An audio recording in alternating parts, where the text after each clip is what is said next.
school head. Dalawa lang po kasi school head ang pinadala. Isang elementary at saka isang secondary. So, yung sa secondary, gumawa po ako ng output. No? Kailangan po kasi merong mai-submit. Hindi pwedeng Ito po kami nagtagal, gumawa kami ng output. So, na-refine hanggang sa na-approve po siya ng RO. No? So, yun po yung Kasi ito po ang mag-a-approve, isasubmit po natin ito, and then isasubmit ng DO, i-check ng DO, and then isasubmit nila sa RO. Ang RO po ang magsasubmit sa CPDAS. Ganun po ang natin, no? So, sa CPDAS po, or sa PRC ba yan? Oo, yan. Sa PRC. So, sila yung magbibigay, once kasi po ito pala, ang RO-NEA po pala, no? RO-NEA ay, anong tawag dito?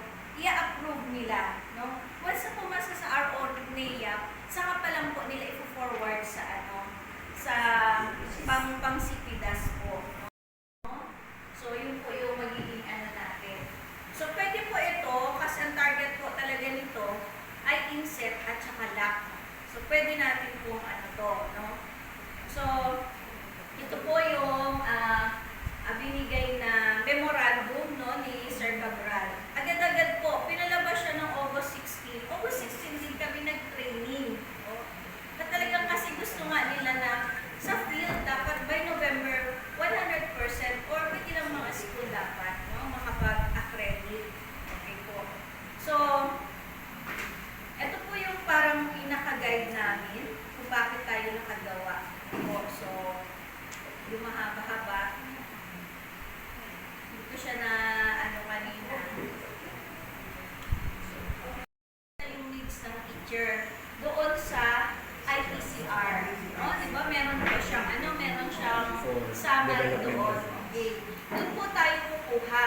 And then, pwede rin naman, no, as a school head, as a master teacher, or as a, assistant principal, tsaka head teacher, pwede po yung based on your observation din po, no? Ano yung sa pag-o-observe nyo, dun sa supervisory report, or sa pag-o-observe ni MP, ano ang kailangan ni teacher? Pwede rin po yung ganon, no? Okay. Hindi lang din doon sa IPCR, pwede rin po doon sa observation nyo. So, ito po siya. So, yung sabi nga, prioritize PD needs based on, ayan po, no, higher order thinking skills, no, during the teaching and learning process. Siyempre, yun naman po talaga yung gusto nating mangyari. No? So, dito po, makikita po natin dito, no, so sa governance level, ano ba yung pwede natin pagkukuhanan? Sabi nga, pwede dun sa mga regular program ni RO, SDO. Ayan, katulad na ni school. Ano ba yung regular na program ni school? Inset, tsaka lock. Ano po ba? Diba? Pwede rin siyang subject content. Ayan, no? Pwede din siyang master class or special program, no? So, sa inset, pwede dun sa special program. So, sabi nga po, no, yung dapat yung workplace development objectives natin ay ma-attain natin sa pagkakandak nitong PD program natin ito. No? So, yan talaga yung ating pinaka-objective. So, sa workplace development program kasi natin, no, ayan po, merong hierarchy nga siya. Competencies, output, outcomes, sa kayo. Ano yung impact? Ito yung susundan natin sa paggawa natin ng objective. So, ilalagay ko na po siya. Ayan. So, ito po, no, yung result, yung application, yung terminal, at saka yung enabling. So, ito yung,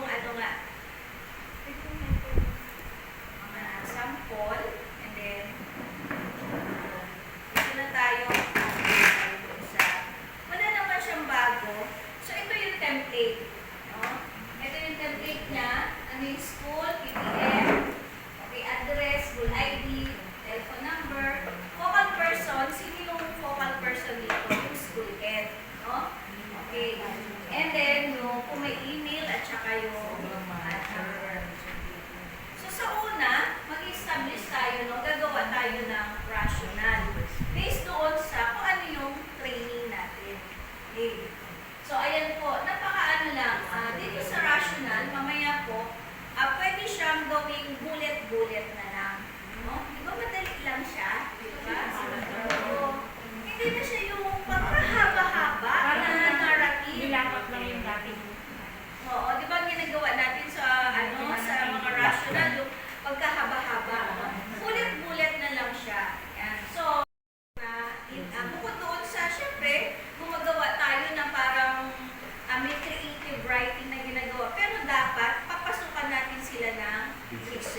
no? Na di ba ang research dapat parang 10 years ba? Yung pinagbabasehan natin, no?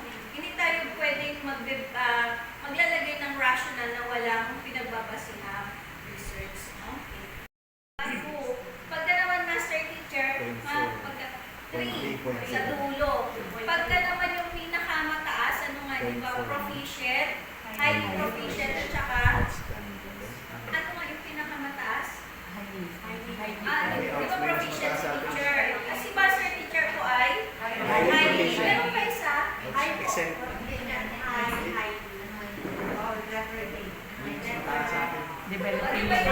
Distinguished.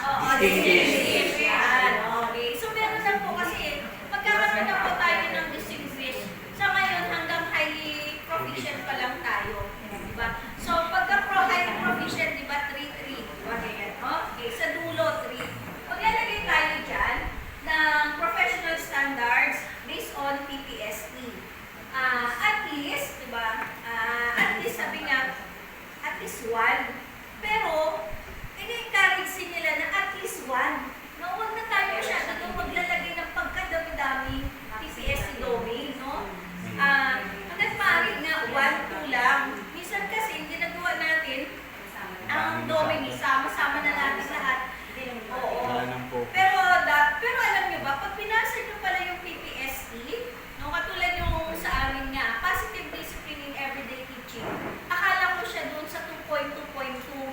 Yung pala, nandun siya nag-fall parang sa 2.5, 2.2, parang sa 2.5 siya, 2.5.2, parang doon siya nag-fall. No? Kasi yung 2.2, more on learning environment na DRR. Ayun sa amin naman ay loob ng classroom. Then, pwede din naman tayong kumuha ng sa mga DepEd order, DepEd memo. Okay. So, ito yung sample.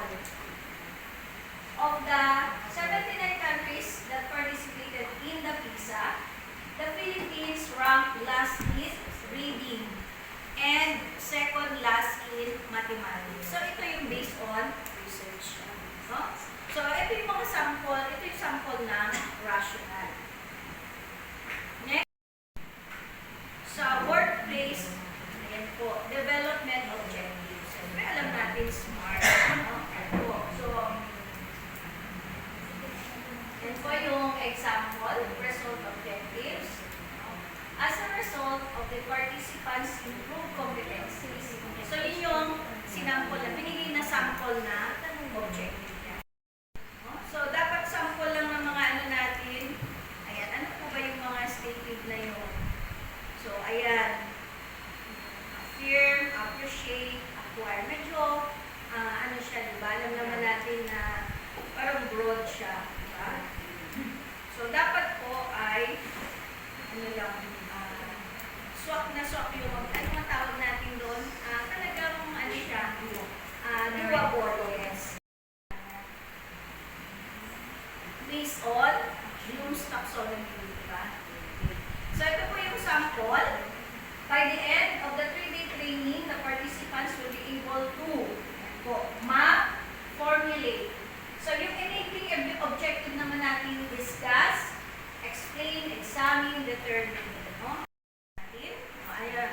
At least 1, diba? At least 1, diba? Meron nga po. Talagang dapat meron. Pero nga, discourage din yung gumamit ng marami. So, ito po yung mga, ano natin, no? Target participants. Ano yung career stage? Teacher 2, position, no? Okay. And then, ayun, grade level. And then, subject. Yun din po, no? So, kailangan po nakalagay siya. So, ayan po. Itong participants profile, grade 11 and 12. Ayan po. Okay. So, ito po yung session objective. Napakagaling po natin, di ba, dito sa paggawa ng objective. Tama po? Kasi teacher tayo. Yan. Pero alam niyo po ba, kung mas magaling tayo, mas magaling sila. Dito po kami nagka-problema sa paggawa ng objective. No? Kasi ito yung kinukutuhan nila. Dahil dito sila magagaling. Kasi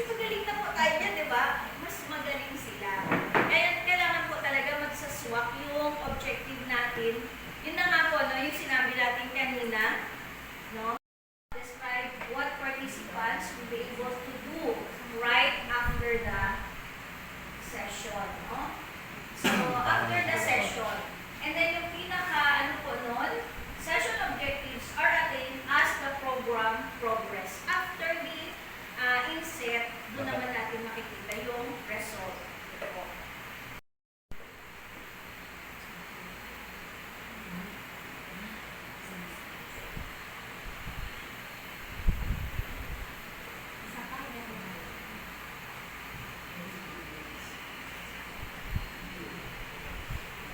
Ano ko na lang po ha. Medyo ano na lang. Yan. So, yung topic, may sample na rin po tayo ng topic, no? So, ang ano po natin dito, ito na po per session objective po to. Diba? At least, ang hinihingi nila sa atin na session objective, at least po 3. So, kahit na per session yun, diba? So, kung halimbawa, 3 days po yung ano natin, in a day, ilan yung dalawang session yung topic natin, o dalawang session. Tuloy, ma'am. At least 3 talaga, no? Yung hinihingi nila.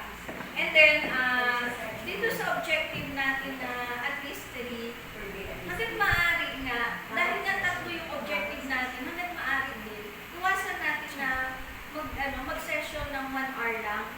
So, pwede na natin isagad ng 2 hours, kasi 3. At syempre, hirap din kayang i-achieve sa isang oras lang, di ba? Isa po kayo doon sa 4A's, no? Yung activity, analysis, instruction, and application. Pwede din po natin gamitin yun. Pwede rin naman po ibang methods, no? Or methodology na gusto niyo. Pwede po siya. Or basta meron tayong application at meron po siya rubrics. Huwag niyo mo makakalimutan yun. Ayan po yung 4A's. Analysis, abstraction, then application. Basta po lagi tayo, no? So, eto din, ano pa? Basta po lagi tayo merong application.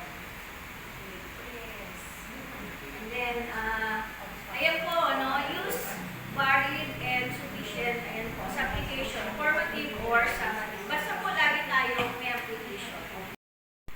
Ano yung magiging output naman? So, yun na nga po, no, yung application. Dapat po, ayan, pwede siyang reflection journal, no? Siyempre, walang katapusan, no? Na reflection. Dapat po siya lagi, no? Worksheet. Tapos nga, sabi ko sa inyo, lagi po may rubrics. Kailangan po talaga gawan ko siya ng rubrics. Kasi po, ibabalik siya. No? Ibabalik po siya ng NAIA. Na, subukan na po namin yan nun sa mga write shop din na sa RO, nag-write shop po kami sa RO. Ibinalik kasi wala kami application.